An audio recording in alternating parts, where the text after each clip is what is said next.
Ya estamos de regreso y como les adelantaba recién, vamos a hablar de la reforma previsional, las reformas que se están discutiendo en nuestro país. Se ha dado todo de manera muy rápida, muy vertiginosa y a veces no tenemos tiempo de dimensionar, de estudiar, de elaborar qué significa concretamente, qué cambios va a tener en este caso el haber del jubilado y el sistema previsional en Argentina. Por eso le agradezco mucho a Sebastián Lastiri, licenciado en Economía, que nos visite nuevamente. ¿Cómo está, Sebastián? ¿Qué tal? ¿Cómo Gracias te va? por estar acá.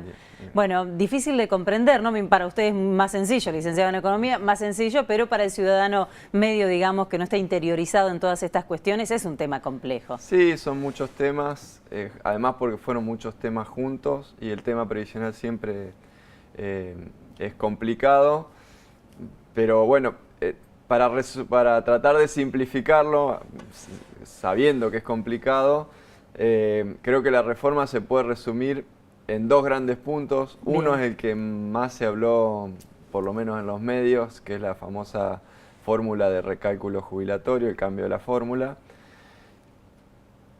Sin entrar en detalle de la fórmula cambió. Antes se ajustaba 50% por el cambio en la recaudación, 50% por el aumento en los salarios formales del sector privado. Ahora pasó a ajustarse 70% por el índice de inflación, 30% por el índice de cambio en los salarios.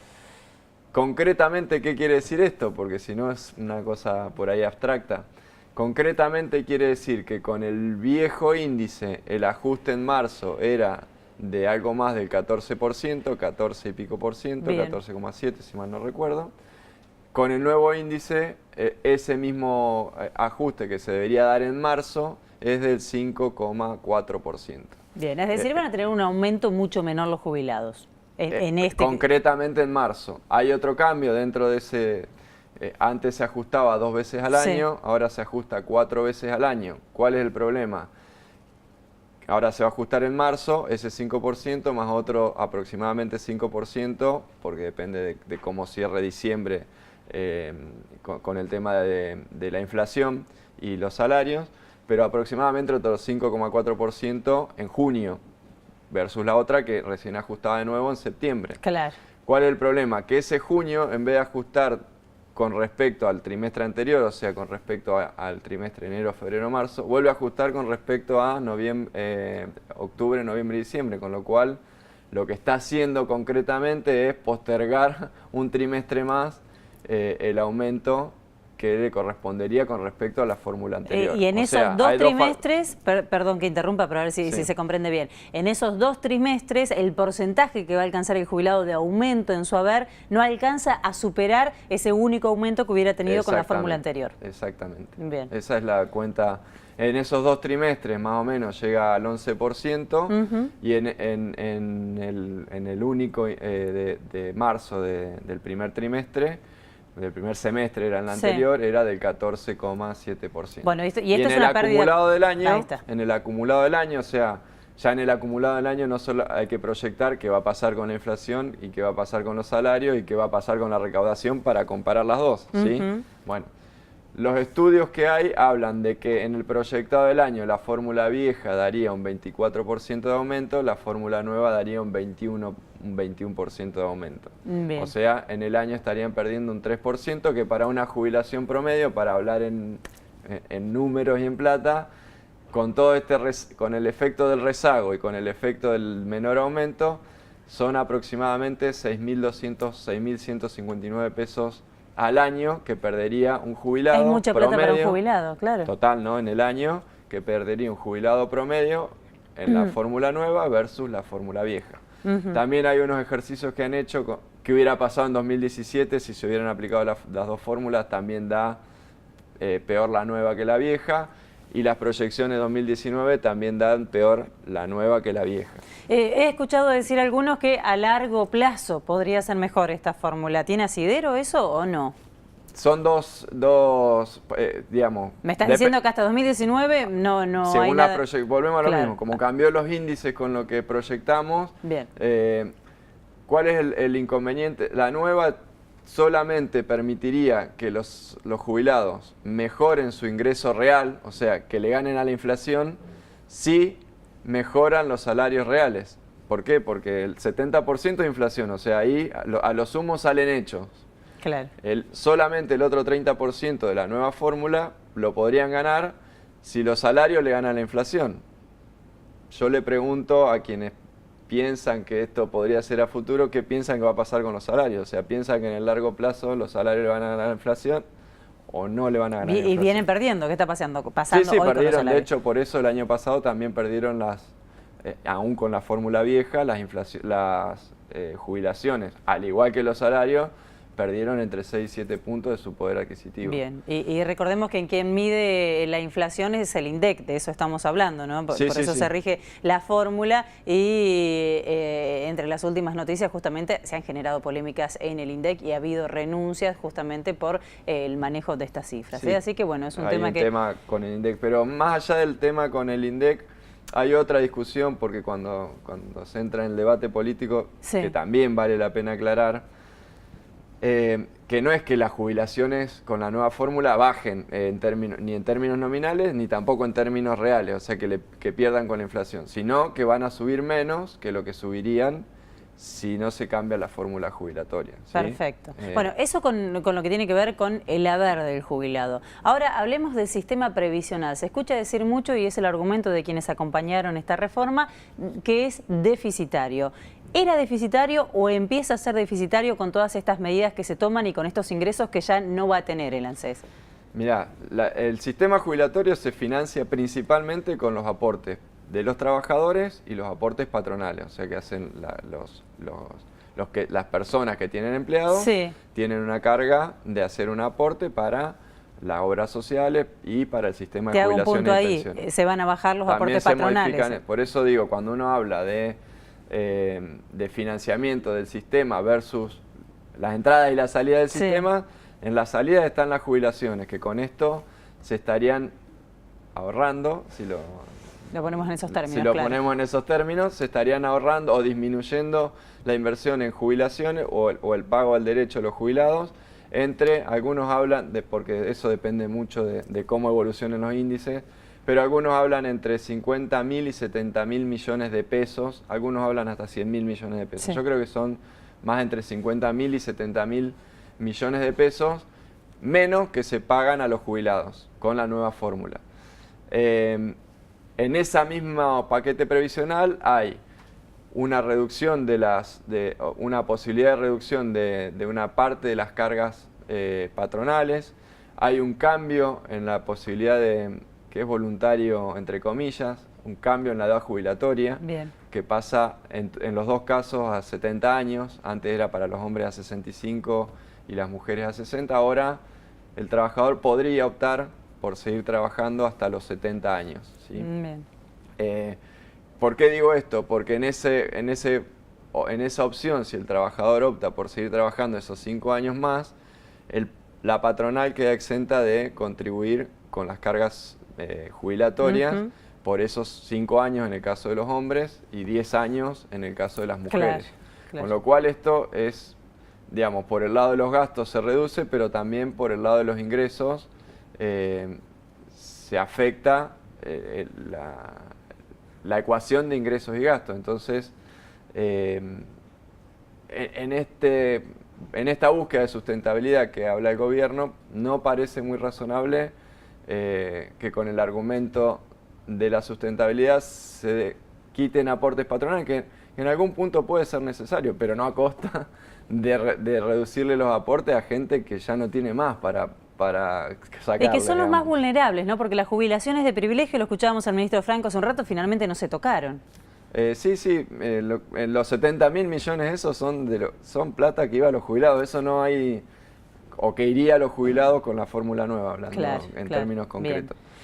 Hablabas del financiamiento de lo que es el sistema previsional. ¿Qué pasa? Muchos están temiendo que el desfinanciamiento del sistema y este discurso de que es deficitario y demás derive en la privatización, en que volvamos a tener un sistema privado. También se hizo un recorte importante en lo que tiene que ver con lo que se recaudaba de impuesto a las ganancias que iba al ANSES y que ahora irá a las provincias. Sí, es todo, digamos, casi que toda la previsional y la tributaria y la fiscal fueron, bueno, de hecho fueron parte del famoso pacto con los gobernadores.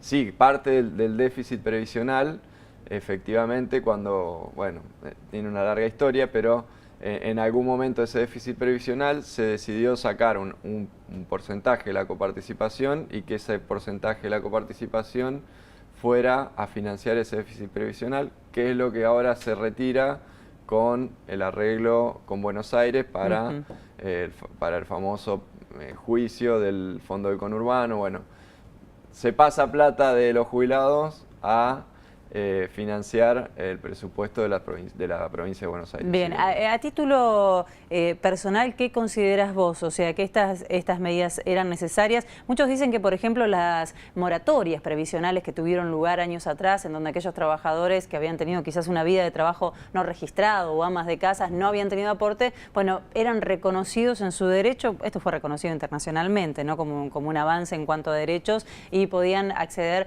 a una jubilación. Lo que se dice ahora es que eso fue en contra justamente de la sostenibilidad del sistema. ¿Esto es así? Yo creo que no es. Primero, el sistema de reparto lo que hace, por eso se llama reparto, los trabajadores de hoy financian solidariamente a los trabajadores que hoy están inactivos.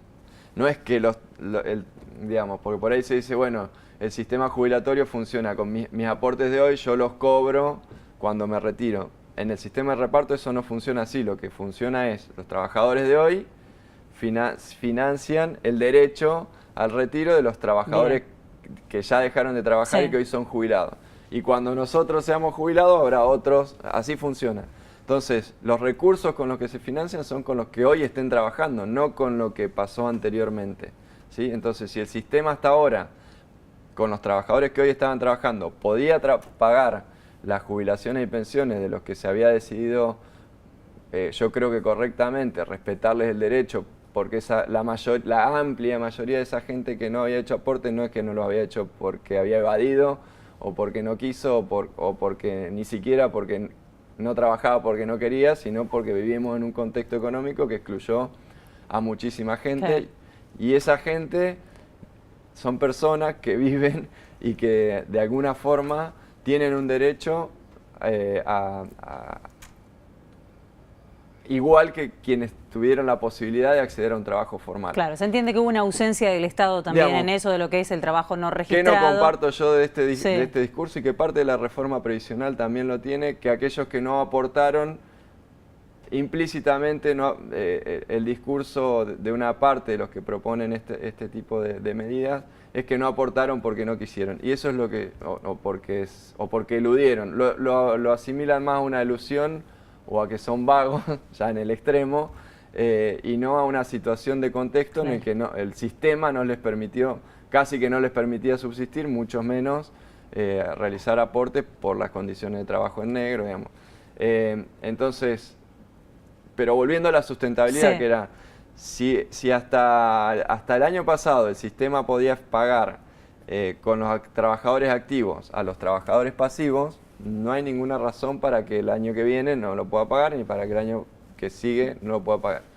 Sí es cierto, en el muy largo plazo, que el hecho de que la población, que las personas cada vez vivamos más en el tiempo, y cada vez haya menos proporción de nuestra vida, porque cada vez vivimos más y la cantidad de años que aportamos en promedio es la misma, digamos, haya más años para financiar de los que están activos versus los que están inactivos. Entonces, en el largo plazo puede ocurrir alguna situación de esta en la que a lo mejor haya que ver cómo mejoramos el sistema de recaudación para financiar eso que sí se está previendo. Bien, bien, está muy claro. No, me sonreía recordando a algún funcionario que decía que hoy la gente vive hasta 100 y pico de años, ¿no? Hablando, justificando justamente estas medidas. Bueno, para cerrar, nos queda poco tiempo. La verdad que es muy interesante escuchar. Yo te agradezco muchísimo porque no siempre hay voces claras que puedan explicar qué es lo que cualquiera de nosotros necesita. Entender qué se está discutiendo, entender, y voy a cerrar con esta pregunta,